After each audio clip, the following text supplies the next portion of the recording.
అన్నా లింగంపల్లి ట్రైన్ వెళ్ళిద్దా? లింగంపల్లి వెళ్తా bro. Bro ఇప్పుడు లింగంపల్లి ఏ టైంకి వెళ్తుంది? ఈ ట్రైన్కి వెళ్ళు బ్రో, ఇది లింగంపల్లి ఆపోజిట్కి వెళ్తా.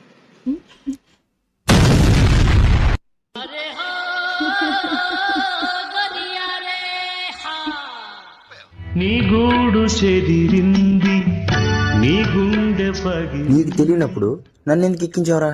బ్రో నేను కూడా లింగంపల్లి వెళ్ళాలి బ్రో. వెళ్తుందా లేదని కొద్దిగా డౌట్ గా ఉంది. నాకు కంపెనీ ఉంటుందని చెప్పి ఎక్కిచ్చేసా బ్రో. సరే ఎవరైనా అడుగుదాం పదా బయటికి. అన్నా లింగంపల్లి ఏ ట్రైన్ ఎక్కాలి? తమ్ముడు ఇదే ట్రైన్ ఎక్కాలి తమ్ముడు. నేను చెప్పాను ఇదే ట్రైన్ అని, చితక బాధే నన్ను. ఫాస్ట్ గా పద, ట్రైన్ వెళ్ళిపోయింది. ఎవరేది పప్పులో ఒక్కసారి గుర్తు తెచ్చుకో.